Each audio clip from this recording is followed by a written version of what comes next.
Well, we currently have a president in the White House who's recklessly spending our tax dollars, worsening the inflation and economic crisis that he, himself, and his administration have created. But let's turn to a brighter time when our economy was the booming under the Reagan administration. Today, Newsmax is taking a look back at 40 years since Ronald Reagan's revolutionary tax cuts took effect. Under Reagan, the inflation rates collapsed. Oil prices were dropping significantly. He even dropped the income tax from 70 to 28%. Dick Morris is the host of Dick Morris Democracy here on Newsmax, and Craig Shirley is a presidential historian and Reagan biographer. Now, Craig, I want to go to you first. The Reagan tax cuts, they came at a crucial time for America, okay, right after the deep depression. And how did they change the country? They changed the country radically. First of all, it created 18 million new jobs. It spurred economic growth like you wouldn't believe. Unemployment fell drastically.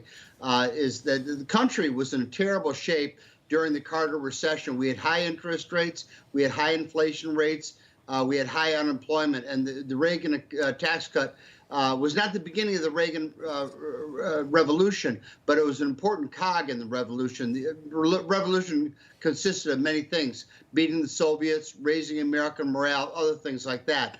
But nonetheless, getting the economy moving was very, very important, and Reagan was quite successful in doing that. And he took an issue that had been the province of the Democratic Party for many years. Tax cuts had been the province, going back to FDR, and then later Harry Truman, and then later John Kennedy. And Reagan saw them. Reagan was a philosopher. He knew that power can neither be destroyed nor created. It can only be shifted around. And he wanted to shift power away from the national government back to the individual. Yeah. So Dick, and he did so by allowing Americans to keep more of their own money. I mean, it seems fair, but Dick, why can't people look back at this and be like, low taxes, good economy, high taxes, bad economy? I have no college degree. I'm not exactly like an economical intellect here, but I figured it out, right? Yeah. Right. Well, I think that the key thing for us to understand about the Reagan tax cuts is that he said, echoing the idea of the economist Laffer, that when you cut taxes, you increase revenues. And that sounds completely oxymoronic. It sounds like the exact opposite. But you look at a graph of what happened during the Reagan presidency, and that's precisely what happened.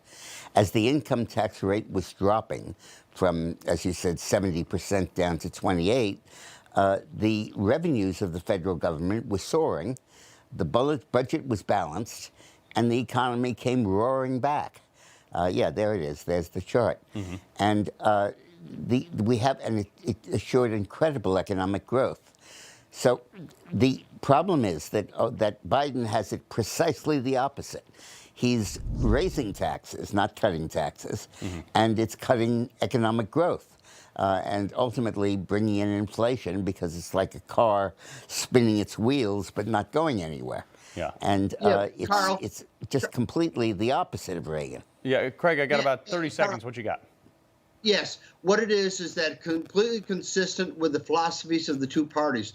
The Republican Party and the conservative movement is about the individual. The Democratic Party and the liberal movement is about the state. They are about acquiring power. It's all about power. That's why. Craig Shirley, Dick Morris, we appreciate it.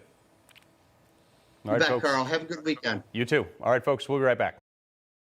Hey, I'm Rob Finnerty. Thanks for watching. If you enjoyed this video, please join the conversation in the comments below. Don't forget to subscribe, too.